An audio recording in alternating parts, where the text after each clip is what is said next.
It's the Ross Tucker Football Podcast. Oh, yeah, it is.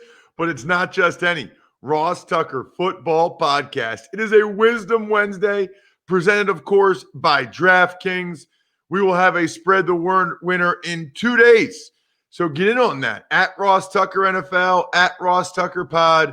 I know a lot of you have always been like, yeah, I don't really need to do that. And I don't care about the signed picture, the signed card. And what?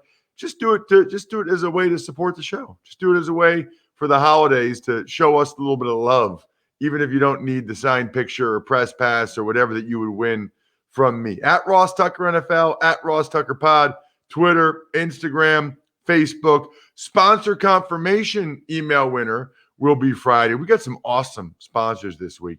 Keeps, if you guys noticed, I've been able to keep my hair on the top of my head for the most part for years now, thanks to Keeps. We also have Luckbox, which some of you have already subscribed to, the digital subscription. Actually, I think Luckbox would be the type of gift I think Andrew would like. Probability, numbers. It's almost like the Business of Sports magazine subscription, so to speak. YouTube shout out on Friday as well. Just comment on any of our YouTube clips over at youtube.com/Ross Tucker NFL. Patron shout out. We got another one yesterday. I love it. We were about to be out of patrons, but Ryan DeCory stepped up so we can keep it rolling. Love it, Ryan. DECORY. Welcome to the family. Patreon.com/RT Media, where you can get the bets for Steve Fezzik and I that are all laid out in print. You can see all of our numbers. Sean Grady, the awesome Australian, handles all that stuff for us. And it is absolutely amazing. Almost as amazing as Andrew Brandt. It's Big Show time. The Big Show. Quite a bit to talk about, Andrew. There really is. Andrew, of course, comes to us every Wednesday. He is the host of the Business of Sports podcast. I saw, Andrew, where you had Trey Wingo on with you recently this week, which is awesome. Definitely going to check that out. Business of Sports podcast. Check Andrew out on social at Andrew Brandt. He's got a lot of stuff going on right now, whether it's the Villanova stuff or Vanner Sports, or certainly his column for the MMQB. And there's a lot to talk about, Andrew. And I guess we need to start with last night and just the whole Dez Bryant scenario, because I called that game for Westwood, and it was bizarre. It was just bizarre. He's warming up. They pull him off the field to give him a point of care test, which is, I guess, a rapid test. And it was positive. He had been inconclusive a couple times earlier in the day. And so they pulled him off the field. Your thoughts, Andrew? Well, I think we need to back up here because you and I talked Wednesday morning, and Wednesday afternoon they played a game. And I know I'm Debbie Downer, but I still have an issue with playing that game before we even get to last night's game with the Ravens. I'll say it again. I'm a broken record. 9 straight days of positives, 23 players testing positive over the last 10 days before that game, and they played. It was a JV team, although they gave the Steelers a good game. You know, my question then and still now, and I don't know, I haven't heard a good answer from anyone. What will it actually take to postpone an NFL game? I mean, not just a few days. I mean, to the week or week 18. And it's clear to me, Ross, week 18 is not an issue. It's not going to happen. What's going to happen, if anything, is week X between the playoffs.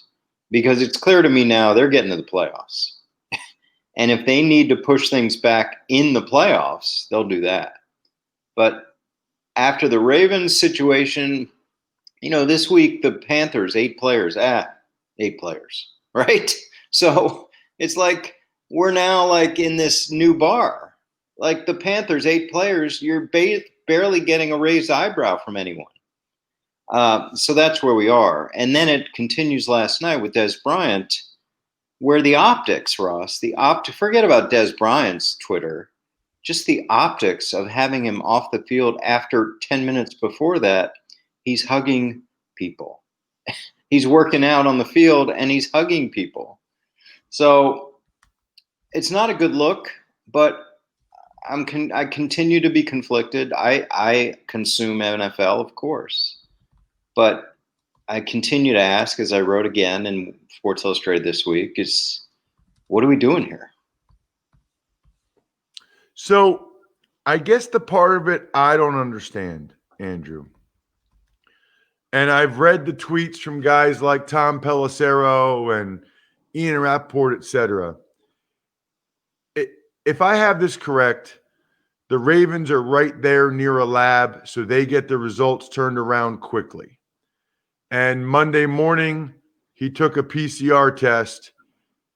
It came back inconclusive. They ran it again, inconclusive. So they said, we gotta know. So they pulled him off the field to run this point of care test, and it was positive. So they said, you're out.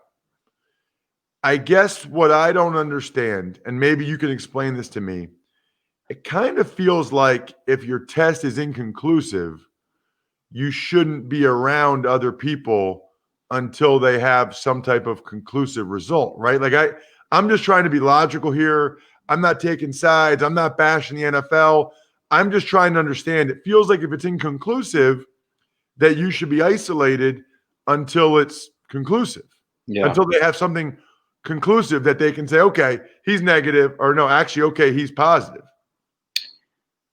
Yeah, I mean, I don't understand it either. I continue to go back to this phrase, abundance of caution. Whether the rules say it or not, Ross, if that is the mantra, abundance of caution, Dez Bryant's not around people, right? Just what you said. But we're not there. It just seems like we were there, right? We were there when Tennessee was isolated for a week, when they didn't play that game, when Cam Newton got the COVID and they didn't play the game, when a backup quarterback on the Chiefs got it and they didn't play the game. Like, I guess I don't know what I'm saying. I wish the NFL was a little more transparent. And, we're adults. So if they want to say, hey, sorry, the rules are different second half of the season than they were first half, okay. It just appears that way. And I'll take Dez Bryant. If Dez Bryant's situation was that in week 5 versus week 12, it would seem to me that would have been different.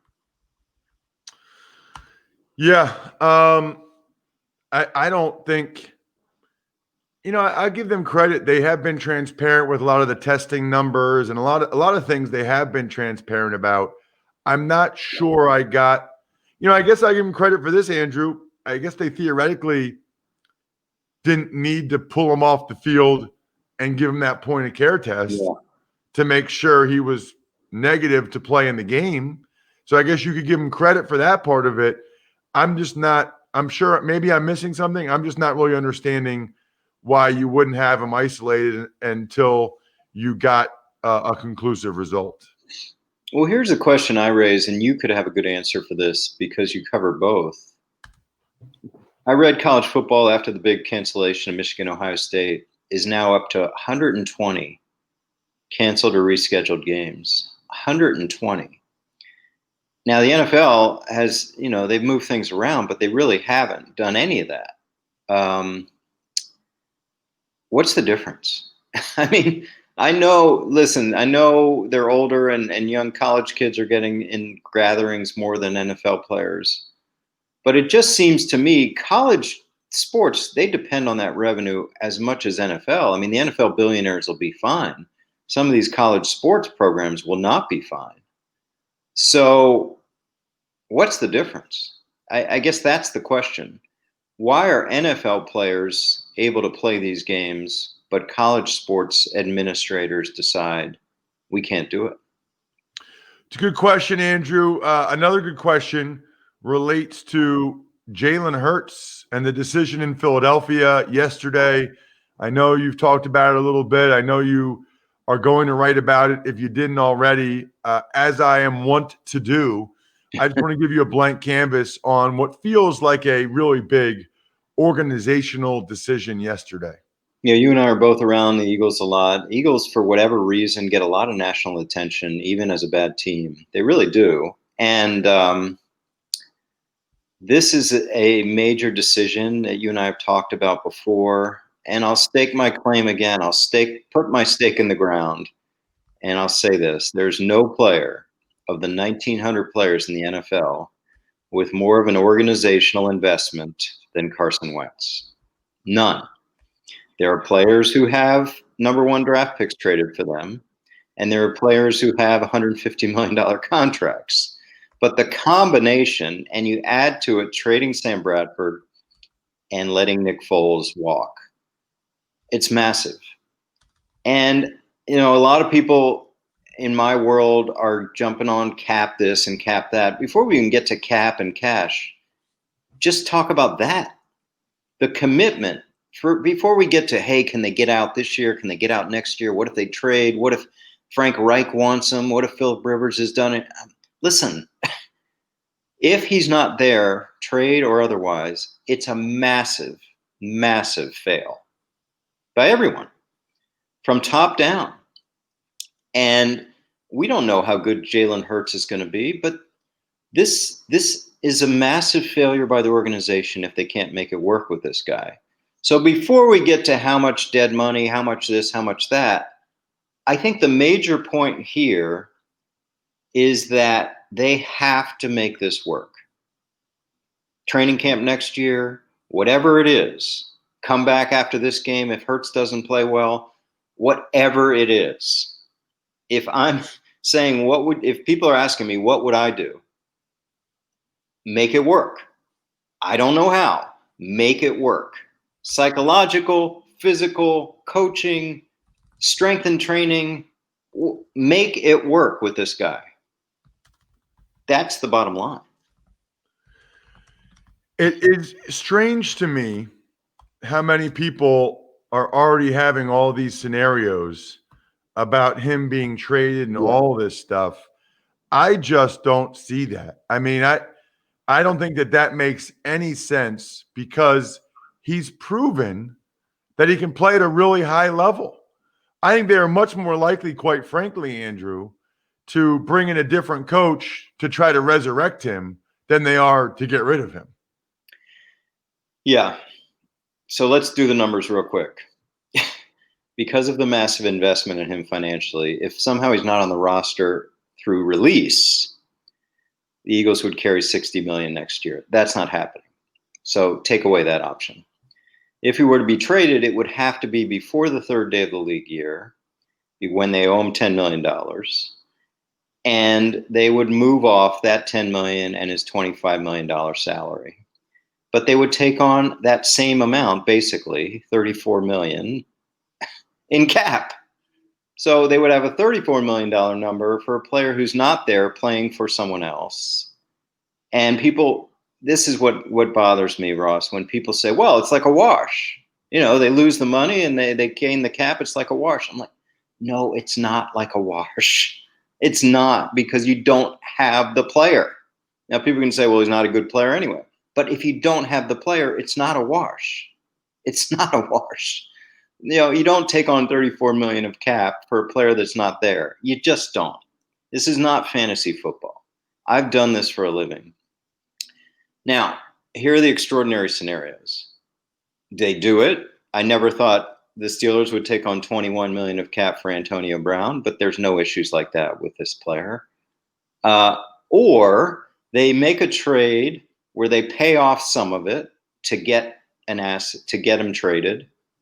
Or he takes a lower contract to be on the team, or he takes a lower contract to be traded. But that scenario does not help the Eagles because they're still stuck with the $34 million, even if he takes a lower contract to be traded. So there's no good options here, Ross. There's no good options. And I think people need to calm down, see what happens with Jalen Hurts. And again, I'll say this again, and I think you think the same. I think the most likely scenario is he's back as the presumed starter again, or he's back in a competition with Jalen Hurts. But people wanting Carson Wentz out, it's not happening. I mean, I know, give me the old takes exposed. It's not happening. Couple other things I wanted to get your thoughts on, Andrew. One is the Houston Texans evidently have an advisory committee. I think Tony Dungy's on it. I want to say maybe I saw Jimmy Johnson's name on it. So now they have an executive team with the team president and Jack Easterby. They have a search firm, and they have an advisory committee with guys like Tony Dungy and I believe Jimmy Johnson. I don't know, maybe Bill Polian. I can't remember all the guys on the list. Andre Johnson's on it. I've seen some people tweet that this is way too many cooks in the kitchen. This is too many voices in the owner's ear. I guess my question, Andrew, would be, do you feel that way, or can you make the argument that it's better than the opposite, which would be just Jack Easterby or just one person in the owner's ear? Yeah, somewhere in the middle, I would think, because don't get me started. Well, you did get me started on search firms. They tend to have the same names they get from other people. So the names that Tony Dungy and others are going to give them are probably going to be the same names the search firm gives them, and they're paying the search firm ungodly amounts of money. Search firms get a good percentage of the hire's first year salary as a fee. It's really amazing what search firms are able to do. So I guess the question I would have is, who's the point person? Who's really making the decision? Obviously, it's ownership, but who does he trust the most? It does seem like a different way. You have the Falcons doing it without a search firm, and it's interesting to note, Ross, they did use a search firm for Dan Quinn. So they have moved on from that model, which I found very interesting, but evidently the Texans haven't. And there are guys out there, all the names that people consult, whether officially or not: Ron Wolf, Bill Polian, Charlie Casserly, Ernie Accorsi, and Tony Dungy. I mean, they're out there whether it's official or not. What about the report I saw, Andrew, last one, about the GM and head coach interviews being virtual? I guess at least if the team's still in the playoffs, I would imagine that they'll be virtual for, I don't want to say indefinitely, but for most of the process. Any reaction to that? Just the same reaction of the world as we live the past 9 months is, Zoom is not the best, but it's what we're dealing with. And, all the obvious disadvantages. You don't get the feel of the person. You don't get that connection as you do live. But this is the world we live in. And I think just as I'm talking, that's a good skill. Are these candidates fluent in Zoom, fluent in technology, fluent in the way of the world right now? I'd be looking at that, and if you have trouble setting up your Zoom, that's not a good sign for being a head coach. Check out the Business of Sports. It is excellent, just like he is. Awesome show this week with Trey Wingo, who just ended a very long and storied tenure at ESPN. You got to check out Business of Sports this week, and always check Andrew out on social media like I do, at Andrew Brandt. Thank you, Andrew.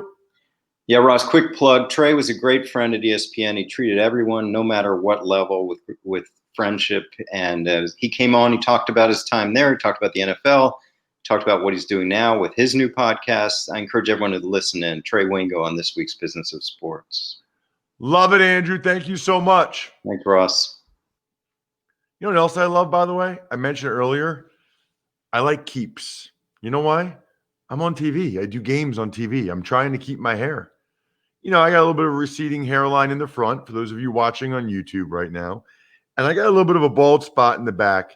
But I'm telling you, I don't know how much hair it's grown back, but it's definitely kept what I've had. Keeps is legit. Now, here's the deal. There are 2 FDA-approved medicines to keep your hair. Keeps, right? Keep your hair. One is a pill. One is topical. Now, I had already been doing the topical. And then when I started with Keeps, I started doing the pill as well. And I got the topical through Keeps, which makes it way, way better. So I use this every day, right? I put the topical on in the morning and at night, and I take the pill in the morning. because I'm trying to keep my hair. I would like to keep my hair. I would like to keep some semblance of my hair so that on TV I look good. I got such a huge head that I really don't think I would look good bald. I just don't think I'm a bald guy. So I'm trying to keep my hair, and so far so good. Thanks to Keeps. Do yourself a favor. Maybe get it as a gift, or tell somebody that's what you want as a gift. All I can tell you is it keeps the hair that you have. So start sooner than you think you're gonna. Like if you're not sure whether or not, I don't know, start. Trust me. Because you don't start to see hair loss till it's like 50% of the follicles in the area are gone.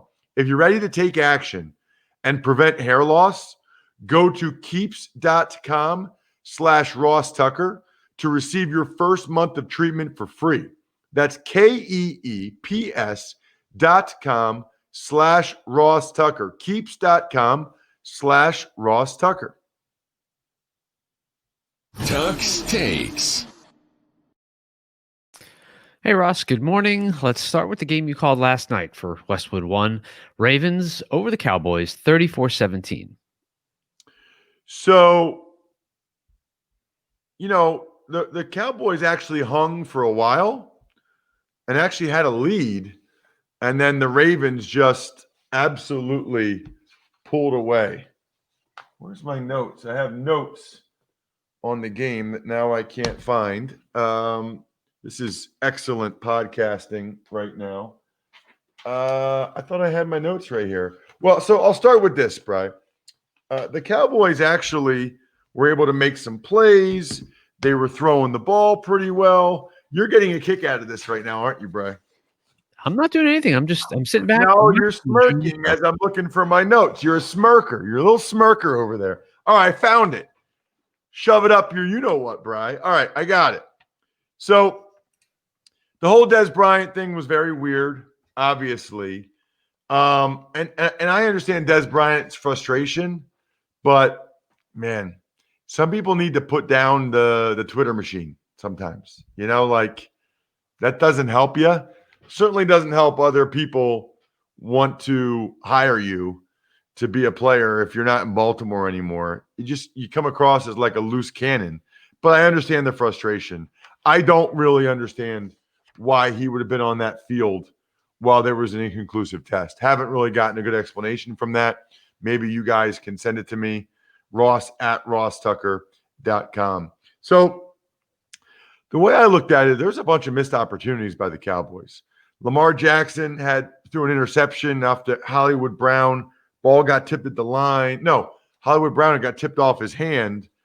And the Cowboys got a field goal after a really bad miss by Andy Dalton. He had Gallup wide open in the end zone. Like, you cannot miss those. Then there were several times where the Cowboys linebackers and or safeties, Bri, were just nowhere to be found. The Lamar Jackson 4th and 2 touchdown run on counter, Leighton Vander Esch just totally got fooled, vacated his gap. Lamar Jackson was able to run right down Main Street for a touchdown. I don't know where Vander Esch was going, but he was obviously wrong. Now, I will say after that, the Cowboys followed it up. Tony Pollard, who's got a lot of juice, good kickoff return, led to a touchdown. Michael Gallup touchdown. Beautiful back shoulder throw by Dalton, and the Cowboys had the lead, 10-7. Then, I don't know, Brian, did you see the audio yet of the Justin Tucker, or did you hear the audio yet of the Justin Tucker missed field goal? No, tell me about it. So check my social media then, because Justin Tucker comes out for like a 31-yard field goal at Ross Tucker NFL. It's only on Twitter right now. I got to figure out how to get it on Facebook or YouTube or Instagram or whatever. I'll retweet it from at RosstuckerPod, or I'll have Casey do that. Justin Tucker comes out, and Scott Graham, the play-by-play guy, says, not often you can say that someone is the best at what they do, but Justin Tucker is the best at what he does. And I said, Scott, in my experience, I really just think it has to do with the last name. I just think guys with that last name are able to excel in really any field. So then he makes the kick, but there's a procedure penalty. So they go back 5 yards. And Scott's like, well, now they got to go back 5 yards. And I'm like, listen, it's not a big deal. just gives me more time to talk about that unbelievable last name of Tucker. And it just seems like the people that have that last name in any field, I don't know, maybe broadcasting, podcast, it just feels like they are at the top of their profession. I don't know how to explain it, but there's just something weird about that last name. And Scott just was quiet and was like, "Are you done now?" I said, "Yeah." I said, it'd be real, real bad for me if you ended up missing this now. Like, that would be a bad thing. And he hooks it left. And I was like, Bri, he had made 70 in a row, less than 40 yards. Wow. 70 in a row, less than 40 yards. And I was just like, I am without words. Anyway, it's funny. Check it out. It's on my Twitter right now, at Ross Tucker NFL, a couple different times. I'll try to retweet it from at RosstuckerPod. So, but even after that, Patrick Queen got an interception, and same type of deal, Bri. The Cowboys, I think it was Darian Thompson, just totally drops a coverage on Miles Boykin. Easiest touchdown you'll ever see. There's just too many mental errors for the Dallas Cowboys. I mean, you just can't win games that way. Zerline missed a bunch of field goals. I will say the Cowboys got a raw deal at the end of the first half. There was pass interference on CeeDee Lamb. I don't know how they didn't call it. And then CeeDee Lamb almost caught a Hail Mary. The Ravens dropped 10 guys. They only rushed one. They dropped 10, the anti-Greg Williams. And CeeDee Lamb almost caught it. In the third quarter, Lamar had a nice drive, and he threw a beautiful over-the-shoulder throw to Hollywood Brown to make the score 24-10. And after that, the Ravens just totally bludgeoned them. I mean, the Ravens just ran them over after that point very easily, almost 300 yards rushing, which was not surprising if you looked at the rushing stats for both teams coming into the game. Quick question before we move on. Is that 70 in a row a record? I don't know. I'm not sure. We didn't say that, but it sounds like it would be. All right, moving on. Tuck's Takes. You and Andrew obviously talked about it, but your reaction to the big news in Philadelphia regarding the Eagles and Jalen Hurts as their new starting quarterback. I think it's the right move. I think they had to do it. Once you've had a quarterback regress as much as Wentz has, and he starts looking down at the pass rush as it's coming, it's just a really bad sign. It's just not good. It's not good. And I think this is the best for the Eagles because it lets them see what they have in Jalen Hurts, and it lets them hopefully reset Wentz. Now, depending on how Hurts plays, they might have another decision to make next week, but I do think for the time being, for this week, this is the right decision. Tuck's Takes. Some potentially big news in Cleveland. Right guard Wyatt Teller placed on the COVID-19 list. He has played extremely well this year. Now, it sounds like he's just a close contact, and they don't play until Monday, so he might be able to come back if he doesn't test positive, but there's a difference when he's in the lineup or not. Tuck's Takes. Another PED suspension, this time cornerback A.J. Boye, in a situation that is believed to be related to Will Fuller and Bradley Roby in Houston. Right. Remember, Boye was in Houston. Look, it sounds like all three of these guys went to the same guy who prescribed or gave him the same thing. At what point do we sue this guy, right? I mean, he's costing these guys a lot of money and their reputation. Tuck's Takes. And finally, your thoughts on the Michigan-Ohio State game being canceled. Andrew referenced it earlier. It's just the way of 2020, unfortunately. I'm not that surprised. As soon as Michigan had issues last week, I thought that this was a distinct possibility. It's a shame, but as I tweeted, the best rivalry in sports, period, is the Army-Navy game. It just is. And that game is still being played on Saturday. I'll be there. I can't wait. It's at Mikey Stadium at West Point. The atmosphere is going to be electric. Absolutely fired up for that one. And yeah, it's a shame about Ohio State, Michigan. They need to get Ohio State a game or change the rule. I think that much is pretty obvious. The other thing that's pretty obvious, Brian, I think all of us now like to read things that help us, right? That is what Luckbox is.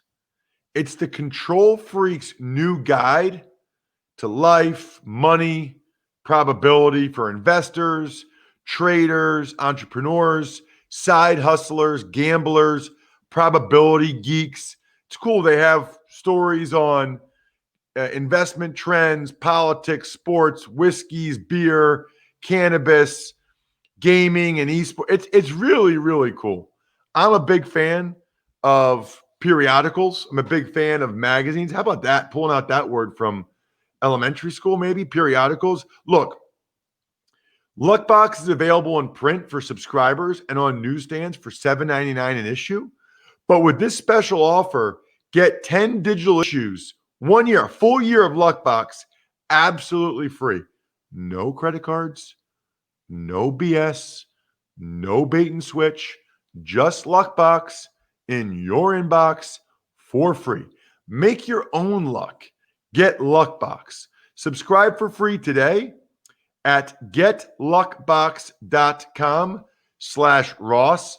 That's getluckbox.com/Ross. And you know what else you need to get? You need to get some beer from Pizza Boy Brewing, one of our patron shout outs that we love so much. One of our I Think We're Done Here members at patreon.com/RT Media, the greatest value in podcast advertising, dynastyfreaks.com, Sporticulture, steakhousesports.com, and Vision Comics with an X. All of those awesome. Love them. Yes. Other than that, Bri, busy day. We got the Even Money podcast. We got part 1 of the Fantasy Feast podcast. Tomorrow, Greg Cosell and part 2 of the Fantasy Feast podcast. I think we're done here. Thanks for listening to the Ross Tucker Football Podcast. Make sure to also subscribe to the Fantasy Feast, Even Money, Business of Sports, and College Draft. All available at Apple Podcasts, RossTucker.com, or wherever podcasts can be found. Support for this podcast comes from Pluto TV. Need an escape? Drop into Pluto TV for a world of free TV. Stream hundreds of channels and thousands of movies and shows, all for free. Yeah, free. No subscriptions, no fees. Imagine 24/7 channels of Narcos, CSI, Star Trek, Survivor, and everything else, from hit movies to binge-worthy TV shows.